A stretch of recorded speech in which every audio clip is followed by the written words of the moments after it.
Many in his constituency have died. Buildings in this state are still burning. And in the ultimate American way, he calls at the end of his speech for not abrogating the basic cherished liberties that this nation has. I doubt whether you would hear that on any other assembly in the world after such an attack. And I compliment him for it. And my heart and my sympathy go out to our colleagues from New York and Virginia in particular, but all those who have had their fellow citizens and their constituents victimized by this act. Mr. President, this is a time to mourn, but not to despair. A time for resolve, but not remorse. A time for sober investigation and no recrimination. And a time to unite, not to debate. Some have said yesterday and today that all has changed. All has changed for America. I know what they mean by that, and I respect their view, but I pray that is not true. I pray that is not true. I pray my junior colleague from Virginia is correct when he says the one thing we cannot allow to change are the values upon which this country is built.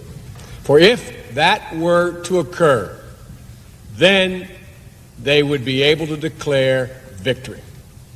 Genuine victory. I predict to you that one thing has changed, though. I respectfully suggest that the way of life of present and future terrorists has changed forever. The future of organized terrorist cells is about to welcome the 21st century in a way that they never anticipated. For in this dastardly act, they may have done what no other group of people could possibly have done, and that is unite the civilized world, unite our allies in Europe who share our values, unite our Russian friends, our Chinese friends, unite the world. Because that image of that plane smashing into the second tower has reverberated around the world, and every leader in every country can picture the same thing happening in their nation. I recently visited China with 3 of my colleagues. They have buildings in China as tall or taller. I can picture the president of China sitting there envisioning the same thing happening. So I don't think that all of a sudden there has been a conversion of democratic zeal on the part of those who are not often thought of as our allies to resolve with us to fight worldwide terrorism. But I think it's a reflection of the reality that the world has changed in a way that we all are vulnerable. A further reality that no one could have undertaken this very, very well-planned and regretfully well-executed terrorist act without an extensive network, without a place in which to plan it that was within earshot and eyesight of some country, some people who obviously by their inaction at a minimum and their complicity allowed this to occur. There will be very few places to hide, I predict, from this moment on. For these are not the acts of a single man or a single woman. They are, and they were, and they will be, if they try again, have to be well planned, well funded, and widely supported by dozens upon dozens of individuals and individual leaders.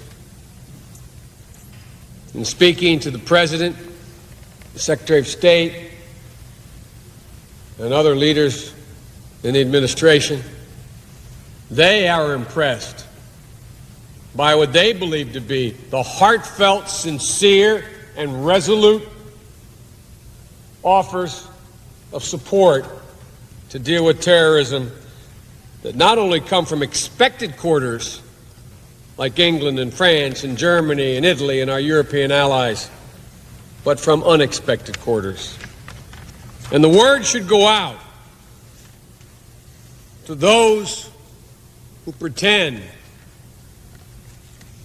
that they wish to be our friends, that they're going to have to make some very difficult choices. Pakistan in particular is going to have to make a very difficult choice very soon. For we are counting. We are counting and we are looking. Words will not be sufficient. Actions will be demanded. And the answer, all of us say, we'll never let this happen again. Well, the act of a single individual strapping explosives to their body is probably something no one can ever guarantee will not happen. But dealing with well-organized, well-funded, well-coordinated, massive actions are something that can be dealt with, but only in a multilateral way, only internationally. No matter what we do, if we fail to lead the world in a multilateral unity of absolute resolve, I say to you, sadly, this could happen again. But I am convinced it will not. Today, as it has for 212 years, the United States Congress has convened. 2 miles down Pennsylvania Avenue, President Bush sits in the Oval Office, leading the executive branch and the country in a wide-ranging investigation to find those who committed these barbarous acts.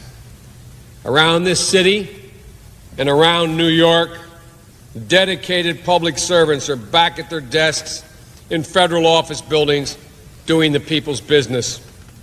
In New York, the city that never sleeps, it has worked around the clock in search of survivors, and they will find some.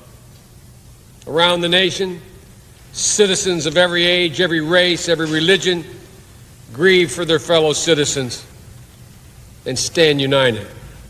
They stand united in support of our nation, which has endured over 2 centuries against all enemies, foreign and domestic.